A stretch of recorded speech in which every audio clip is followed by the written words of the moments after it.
Mane turbūt, kad lig šiol labiausiai žavi, kad šita organizacija yra gamybinė. Atrodo, yra įėjimas, tada kažkas nutinka ir tada jums produktas. Tai va tas kažkas nutinka ir yra turbūt, kad įdomiausia. Manau, kad mes nesam ne tik įdomus, bet ir svarbus Lietuvai. Ir man, pavyzdžiui, tas aspektas labai prasmina tiek mano paties indėlį, tiek mūsų visų veiklą šitoje organizacijoje. Nes tikrai manau, kad Lietuvai yra svarbu turėti stiprių organizacijų, kurios dirba inžinerinės pramonės srity, kurios geba gaminti. Ir mes turim visus tos iššūkius, kuriuos turi Europa gamindama dalykus. Ir čia aš tada jau grįžtu prie mūsų vertybių. Kodėl jos yra tokios, ar ne? Kad mes suvokiam savo istoriją ir žinom, iš kur atkeliavom. Mes turim žmonės, kuriais galim pasiremti. Ir turim tokią garbingą ir įdomią veiklą, kurios tolesnis vystymas ir ugdymas labai priklauso nuo mūsų. Ir kokie mes esam. Ar mes esam tas lyderis, kuris geba matyti save ir planuoti ir dirbti dabar taip, kad kurtume ne tik tą turėti iš praeities labai garbingą ir stiprų, tą altas, tikrai prekinis ženklas yra labai gerbiamas visoje Europai. Ir mes nebijom sakyti, kad esam lyderiai. Bet mes turim ir galvoti keliais žingsniais į priekį, kaip mes kursim ateities altą.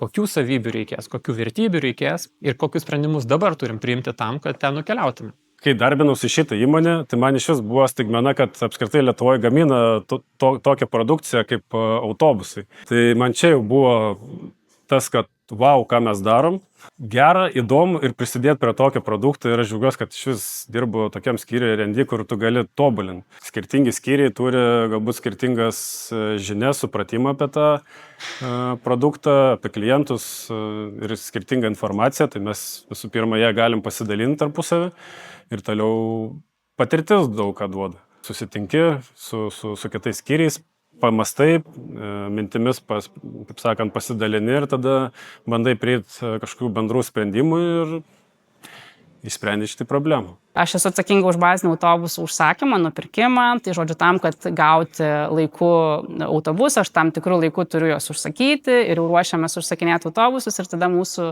bazinių autobusų tiekėjas informavo, kad Mercedeso gamykla gavo didžiulį užsakymą ir dėja, bet 2 mėnesiam mums kvotas apribojo. Tai tada labai visi susibūrėm, kiekvienas iš savo srities planuotojas viską perplanavo, pamodeliavo scenarijus, kas atsitiktų, jeigu iš vis negaunam, kas atsitiktų, jeigu kažkiek gaunam, vadyba prisijungia, pardavimų skyrius ieškodami iš mūsų partnerių autobusų. Aš ieškojau kažkokių kitokių galimybių, kur galėčiau juos nusipirkti. Finale, aišku, grįžo mums tas kvotas, bet kas buvo, tai iš tikrųjų labai galėjom pasitikrinti, kaip mes elgiamės tokiose situacijose. Iš tikrųjų, nuvesim kalnus, nes visi įsitraukia, visi stengiasi padėti, visi nepaisydami net, kas ten, sakykime, jo atsakomybių sąraše išvardinta, bet visi, įsitraukia, aunina. Taip, visi pasiima kažkokį vaidmenį ir jį iki pabaigos atlieka taip, kaip reikėtų atlikti turbūt geroj komandai, stiprioj komandai. Toksai visų įsitraukimas dėl bendro tikslo, kažkaip visi laikom pakankamai tokių svarbių tikslų laiku pristatyti autobusą ir padaryti maks kiek gali. Tai va tas toksai, kai išvažiuoja visi jas, pavyko. Iš tikrųjų, net su kai kuriais kolegom mes turim tam tikrą ryšį, tu sutinki virtuvėj ten 3 žodžius, kokius nors pasakai ir jisai suprato, ką tu norėjai pasakyti ir tu supratai, ką jisai suprato. Nuo pat pradžių visi labai geranoriškai padėjo, galėdavai drąsiai kreiptis visais klausimais, atsakydavo, nors gal atrodo, kad ir trukdėsi savo darbus kažkokius, bet visada maloniai bendravo, maloniai padėdavo. Tie iššūkiai, kad vis dar kažko naujo išmokti gali labai tikrai įdomu ir manau, kad tai yra įdomiausia darbo dalis. Tos pastangos ir atsargumas, kiek daug reiškia, tai užteko menkiausios klaidelės, kad toliau mums perimus autobusą dirbti su jo kolega įvyko ten trumpas jungimas ir užsidegė laidai, sakykim taip. Galbūt ne visada reikia dirbti kaip robotui, o truputėlį pasitikrinti, atsakingiau pažiūrėti, kad nereikėtų antrą kartą perdarinėti to paties.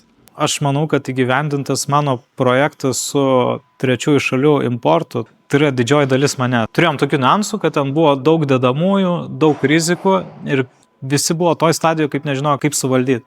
Aš buvau vienas iš žmonių, kuris tuo metu prisėmė daug atsakomybės, daug rizikos ir bandžiau uždengti visas įmanomas ir visus įmanomus iškylančius klausimus.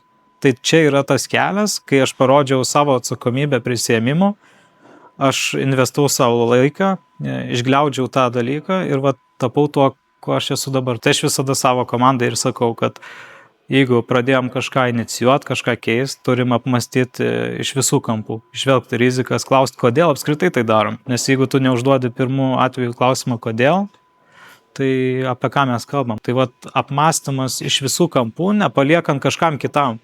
Nes visi gali pasidaryti savo darbą, savo kelyje paprastai, sakyti, aš čia padariau, manęs nebelies. Bet mano komanda ir mano visas suvokimas Alti yra apie tai, kad mes esam komanda, tai mes jau inicijuodami tai apmastom viską už visus ir komunikuojam tuo laikotarpiu, kad viską uždengtume.